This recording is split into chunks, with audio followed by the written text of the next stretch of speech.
Kim, last year, a research scientist here in marine biology. That's right, yes. What are we looking at here? Well, these are ragworms, and you find them on most sandy, muddy beaches, and they live in permanent burrows in the sand, and they come out and they feed on whatever falls down at the surface of the sand. But because everything eats worms, they only actually come out at night, and they only come out at a certain state of the tide, when the tide comes back in again. So they've got two things to calculate. Exactly.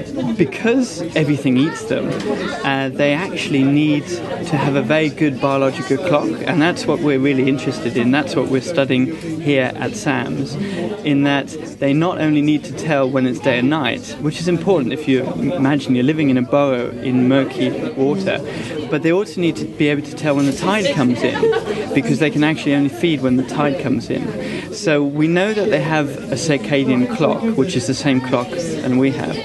But this is slightly modified, and it's modified to also be able to tell them when the tide comes in. And of course the tidal cycle is different to the day-night cycle. So their clock is more complex than our own.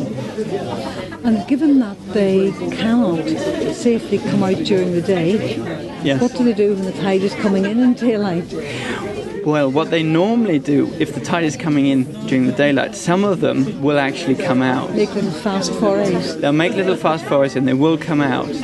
But in that same population, the majority of them actually won't come out. They'll only come out at night when the tide is coming in. So there will be sometimes quite long stretches of time when they won't eat? Well, usually about 25 hours. That's the time between successive high tides. So it's actually 24.8, but about safe high tides. And that, of course, changes over the month, because the day-night cycle and the tidal cycle come into phase and go out of phase. So every 15 days, the cycle is repeated. Right. Now, given that you're researching their time clocks and the way that they harmonise these two different pools on their awareness in a way, what will you do with that research? What's that going to develop? What's that likely to be used for? Well, it's amazing. There are so many people, so many laboratories around the world that study circadian clocks, our own clocks, for good reason, because we are humans and we're interested in human cycles. But there's virtually nobody looking at tidal clocks. Tidal clocks are the ancestral clock, because we all evolved in the sea, and we spent a long time in the intertidal before we crawled out onto land.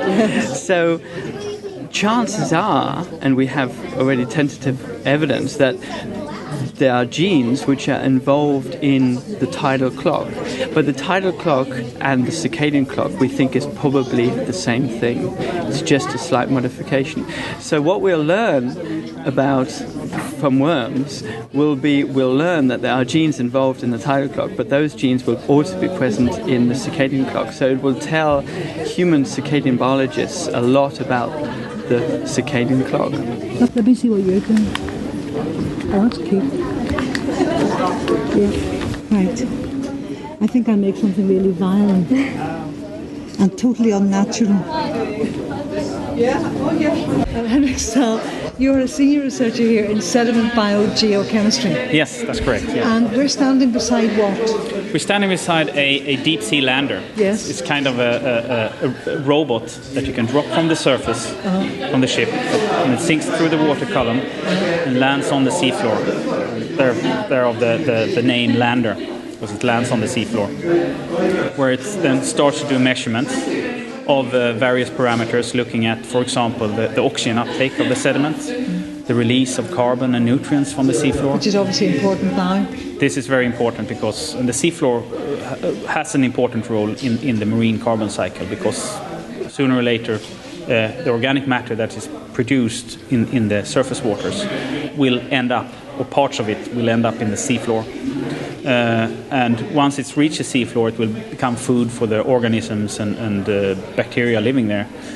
And depending on how much organic matter or of this that reach the seafloor, a certain amount of that will be buried in the sediment and in that way kind of removed from the marine carbon cycle, at least for geological timescales. And landers like these measure what they find, and you direct them to places where you know that there is something that you want to measure. Exactly. Has this one worked before, or is this about to be its first trip? It has actually been tried out this summer. Was used off Greenland on a cruise there. It was kind of its first deployment. But the main task for this one is to actually go and explore the very deep trenches of Japan or the Mariana Trench, which is off the Philippines. How deep is the Mariana? It is the deepest, isn't it? It's the deepest trench. Yes, it's close to 11,000 meters or 11 kilometers. 11 kilometers. Yeah. And no lander has been down there before. Well, not particularly in the Mariana Trench. No, yes. has not been. So this would be basically the first. At least this type of measurements would be the first. It is exciting. Of its kind. Yes. When do you go to do this? Well, it's the cruise is planned for within a year and a half. It's not really set in stone yet, but it's my colleague, Professor Ronnie Glood, who's collaborating with the Japanese, and they're basically planning the cruise